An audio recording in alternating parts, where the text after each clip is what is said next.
Hello, everybody. Hello.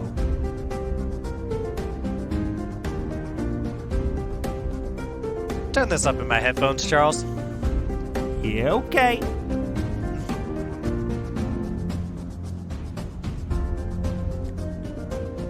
Take us to the howl. To the howl we go. Howl, howl, howl, howl.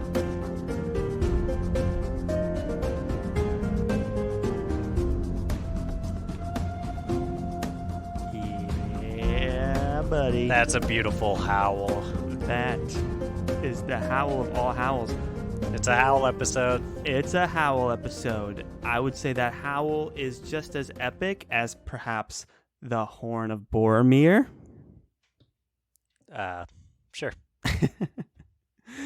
Welcome everybody to another exciting episode of the Friends Talking Fantasy podcast.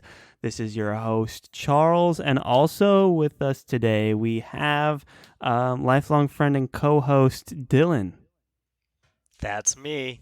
I'm Dylan. I'm so glad you fought to have that moment just so you can be like, yep. Well, okay, this is... We're all out of sorts because we're so ahead of our recording schedule here. So for a while I was requesting that you play back the intro. And then on an episode that almost definitely has not aired yet, which is I won't talk about that, but yeah, that episode has not aired yet. Yeah, an episode that hasn't aired yet. Charles actually called my bluff and played the intro again, and it was an episode I was very much wanting to get started with, and I was like, okay, if he's actually gonna play this intro again, then I can't have that be my thing. So I pushed for it because I think that it's good for the listeners to hear both of our voices at the top of the show. I agree. I think it's good to do introductions, but then I turn it over to you and you're just like, hey. You were like, I need to work on like an opener. And I know. Like, hey. Well, I used to say run that back one more time. I'm sure there's episodes where I say that have been released yet, and then you actually did it. Yeah. And I was like, oh, I need to stop saying that. I'll see if I come up with something catchier. It just nothing. No, it's fine, that man. I'm felt fine right. with the way it is. Yeah, it's cool. It's just you were so passionate about it at the start, and then I was expecting like a whole thing. No, but that's I just okay. want them to hear our voices. That's cool. That's cool. So now that introductions are out of the way, we are going to get into the meat of today's episode. This is a new format that we're taking on the Friends Talking Fantasy podcast. Normally, we're doing either book buddy read discussions, or we're doing like more casual Friends episodes, just talking about popular fantasy books and characters and things, recommending books as we do. This time, we're going to go off of just like a fun little micro topic from the series that we're currently reading. We're wrapping up our buddy read of The Lord of the Rings, and we've been out in the message boards, we've been out on our fantasy on Reddit, and one of the characters that surprisingly was popping up for us, considering that we were already in the middle of reading the series, was Boromir, and about how Boromir was a bit of a misunderstood character. And that got us to this idea of the title of today's episode that you may have already noticed, which we're calling The Tragedy of Boromir. And this tragedy is in two parts, I would say. The first part is obviously the tragedy of his story arc. And there will be spoilers for this, by the way. So if you haven't read The Fellowship of the Ring, you may want to go read that and come back. Or watch the movies, watch the Fellowship of the Ring movie, depending on your time commitment. And so it's a tragedy in terms of his story arc, and then also the tragedy in which he is kind of portrayed in the movies and a little bit in the books, and also just by popular perception. I think that it's easy to see Boromir as this figure that represents the greed of man, and that's that's I think pretty much what he drives home more than anything in the movie portrayal. So you Hmm. get to see that, oh yeah, men, unless they're Aragorn, who's just so awesome, then they're gonna give in. Right. And And that's a tragedy. by that is a tragedy. And we get to see Boromir basically just be the stand-in for that in the movies. But we think there's a lot more going on beneath the surface, and we get to explore more in the books. Exactly. Very well said. It all comes back to the perception of the ring, where, especially in the movies, but also in the book, the ring is this absolute evil, and to use it would instantly corrupt you. And it's such an obviously evil thing to do, to put it on and to use it, which is not really the case if you were to read more in the books, and it's not so obvious to the people in the world of Middle Earth, especially someone like Boromir, where the ring is what Sauron uses to draw power, and anyone that wears the ring does gain abilities, magical abilities that could be used in combat. I mean, we know the reality is that it bends people to Saruman's will, but I think Sauron. something. Sauron, thank you. I was working this morning and now my brain is fried, so Dylan's going to keep me honest here. Um, so Sauron's As will. long as I know enough about the, it's very easy for me to not know enough about the Lord of the Rings, where I won't know to But you keep know you the difference honest. between Sauron and Saruman, so far we're doing okay. Yeah, well, I Um, think in a recent episode I referred to Sauron as just an eye.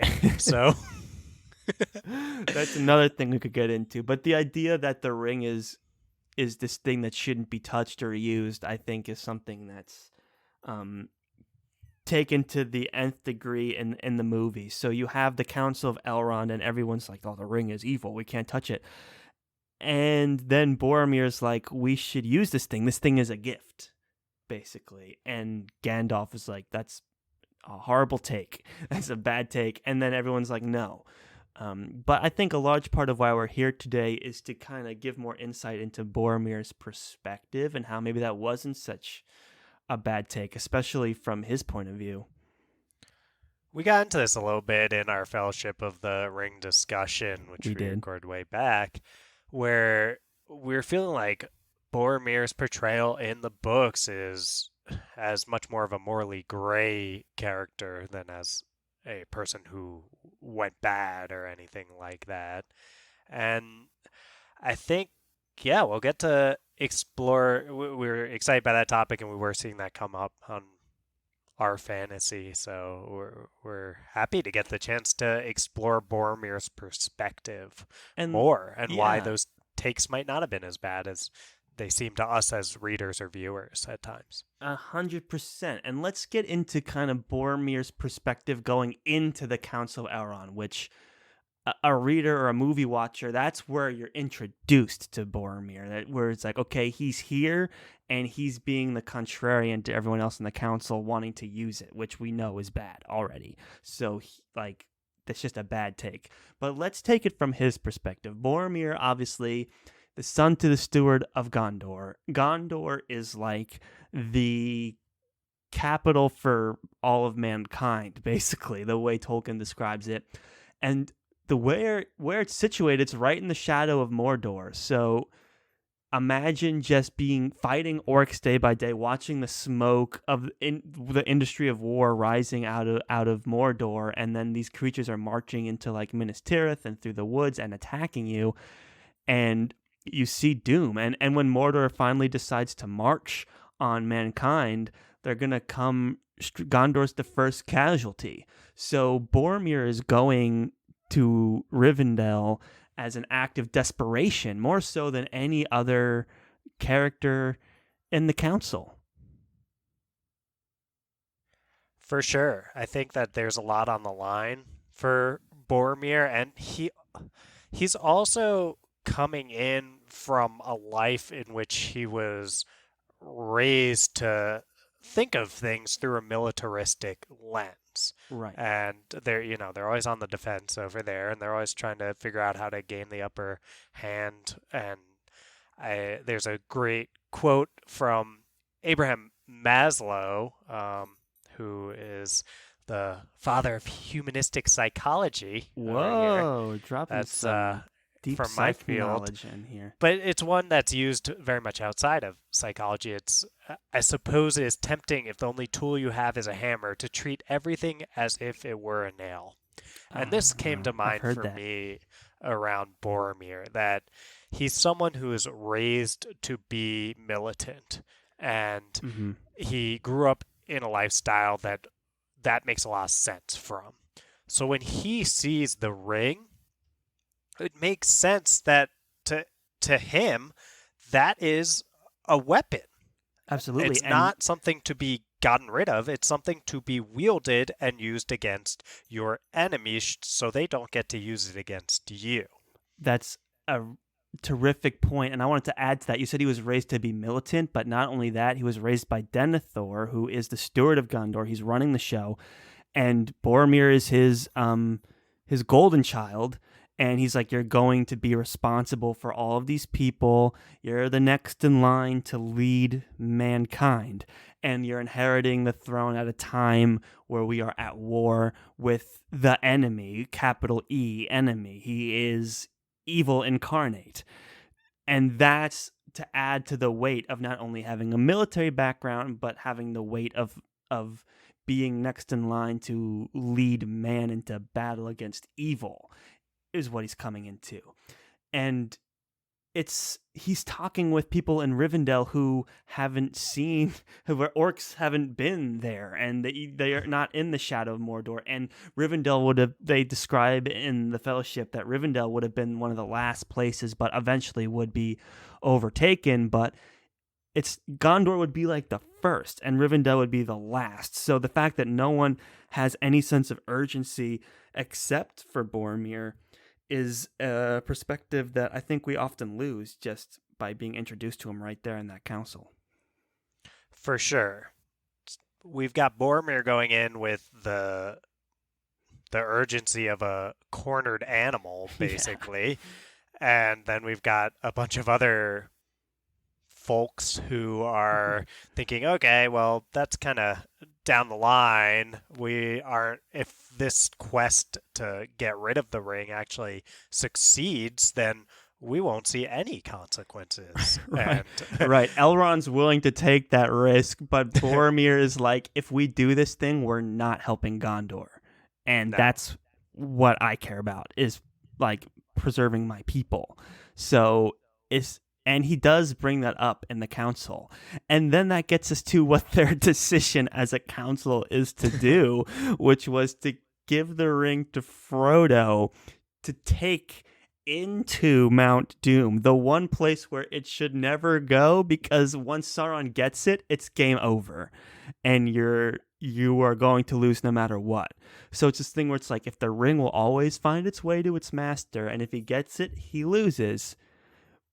Our choice is to either bring it right to him and hope we succeed or 100% fail, or we try and use it and we go to battle and use it for victory. Like, he doesn't relish the fact of using it, but he sees it as the only practical option, which, I mean, the idea of sending an untrained warrior, a hobbit no less, right into the heart of the enemy land seems like the one thing you definitely should not do.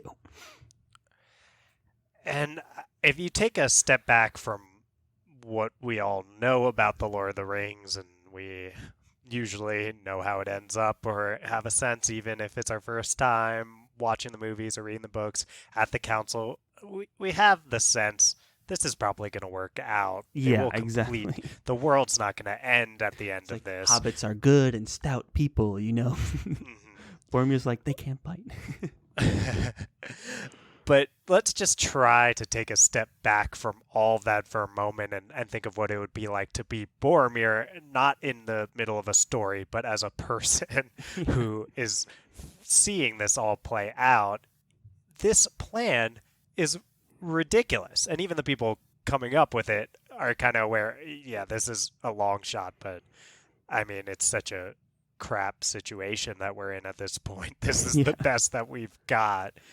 And I think it's hard not to feel like if you were in Boromir's shoes, you'd be feeling the same way here. Right. It would be an interesting fan fiction to start the series, but start it with Boromir in Gondor and then just have it entirely Boromir's story as he works his way to Rivendell and then sits in the council and then just be told that pitch. And then you'd be like, what? You're going to take that guy who's like a halfling? You're going to take him into Mordor? There's just no way. And even Denethor has a great line in The Return of the King where he's talking to Gandalf about their plan. And he's like, to use this is perilous, this being the ring, at this hour to send it in the hands of an itless halfling into the land of the enemy himself, as you have done, and the son of mine, that is madness. So from the perspective of humanity in Gondor, they're like, what you did, sending Frodo out there like that into the heart of the enemy, was madness. Insane. Which the Friends Talking Fantasy podcast is going to go on as saying that's a fair take from their perspective. It's yeah, it's interesting to think about that fan fiction idea that you just threw out there, Charles. I'm imagining either a really tight third person point of view or even first person point of view of Boromir and imagining just his perspective when he's seeing the Hobbit in front of him and hearing the plan, like how he would describe Yeah. what he is seeing in front of him in the form of a Hobbit. It's like you're going to give it to them and you're going to have the thing go to the worst place it could possibly be going to because there's a small chance that then they can throw it in Right. the volcano and it'll all work out. It sounds out of control. It does, and I'm glad that Boromir was there on the council to present that opinion, and just mad props to him for deciding to be like, well, I'm outvoted here. Guess we're doing this. It's like not a very admirable thing that Boromir did.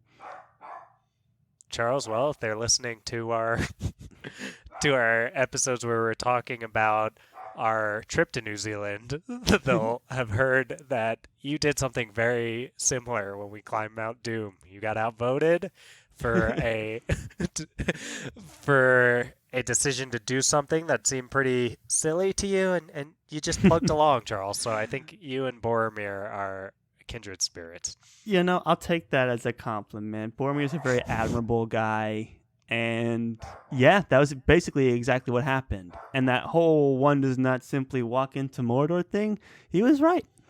I can say Yeah, from firsthand we can- experience.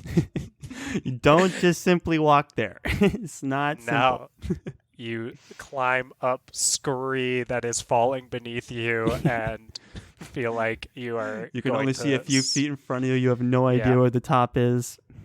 for sure. Yeah. So check out that YouTube video we posted. Yeah, of check out that New us Zealand talking story about climbing trip Mount Doom. series. That's a great series. Lots of fun pictures and videos and things from that. For sure. So Boromir ultimately agrees to the plan. He gets outvoted. He cedes it to the wisdom of Gandalf and Elrond and all these other figures, which is a wise thing to do. He didn't do it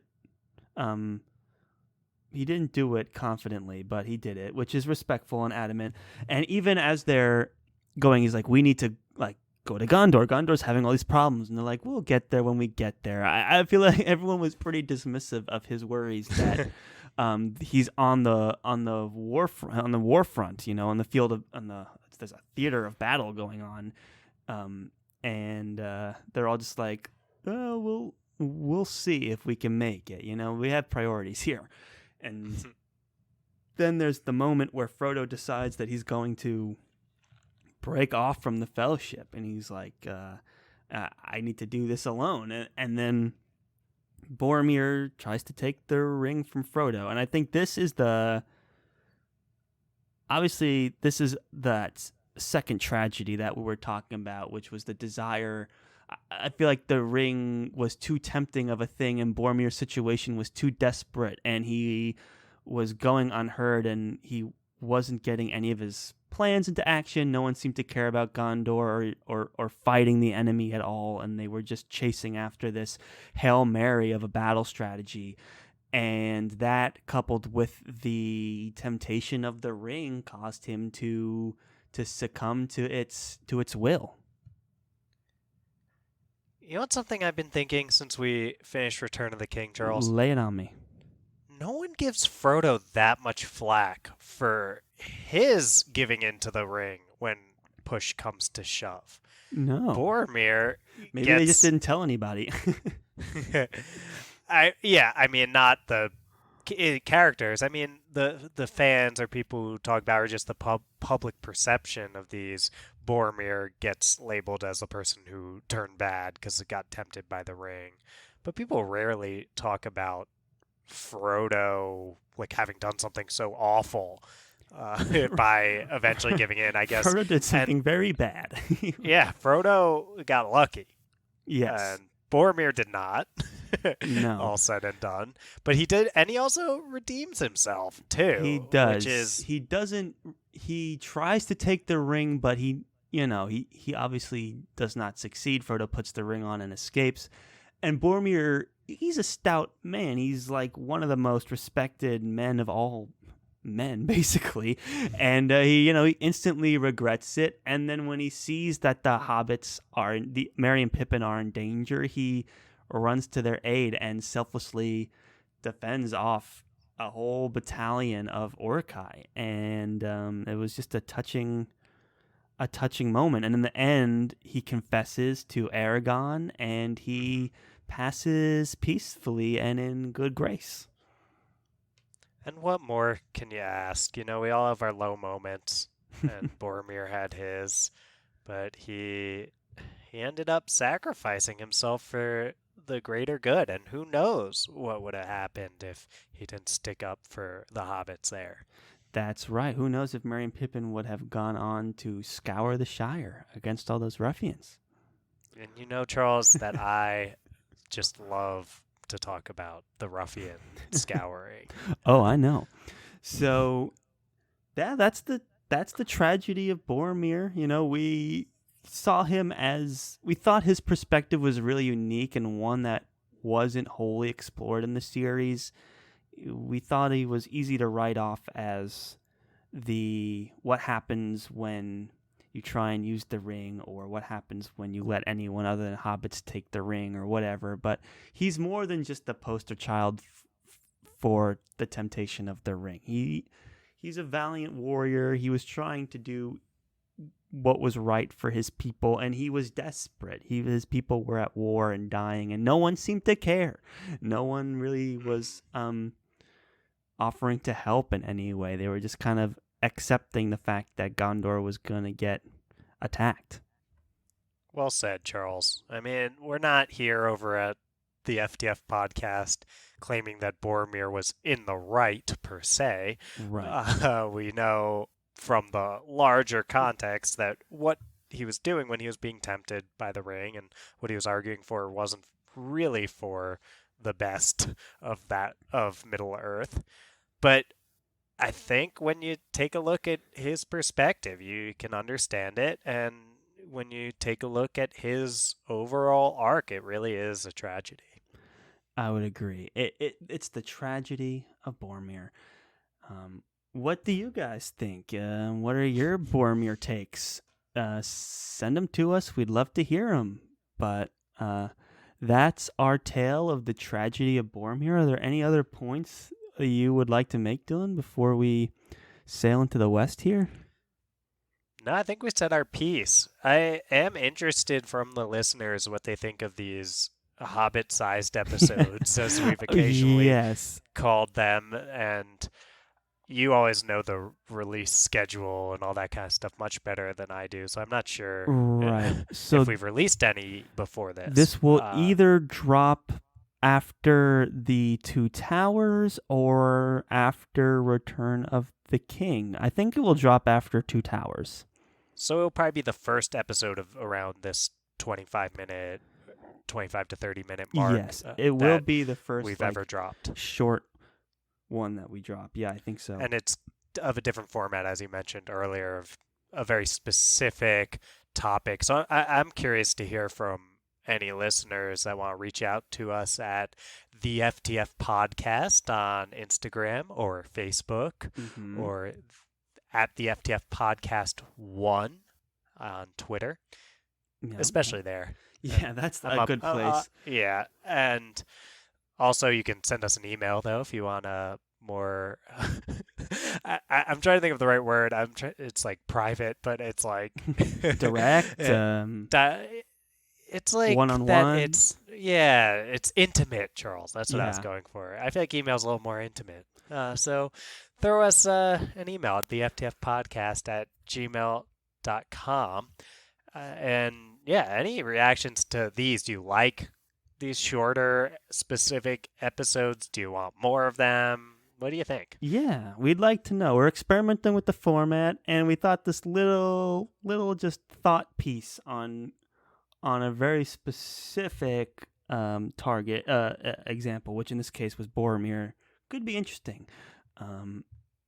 So let us know, and also we'd love to continue the conversation. If you guys have hot Boromir takes, we are all ears. So definitely reach out to us. Until then, I'm gonna just roll out the outro music, right? Yeah. It's just so weird. It's so soon. We usually like have hour-long episodes. It feels like we just started. It feels like we just started, but thank you everyone for listening. That was the Tragedy of Boromir, a misunderstood character. If you have Boromir fan fiction that takes place before the Council of Elrond, entirely from Boromir's perspective that leads up to the Council, I'd like to read it anyway. Oh, I'd love to read it. Because I think that would be an interesting one. I totally agree, and if not, then go ahead and feel free to steal Charles's idea. Yes. I can say that on account of Charles, of course. And you can say it on write that. Sure. Yeah, definitely. Everyone take a stab. Everyone submit your Boromir fan fiction to us. We'll take a look. Throw it in as part of a 5-star review. Yeah. Drop 5-star reviews. We need more of those. And thanks for listening. And as always, everyone, go forth and conquer, friends.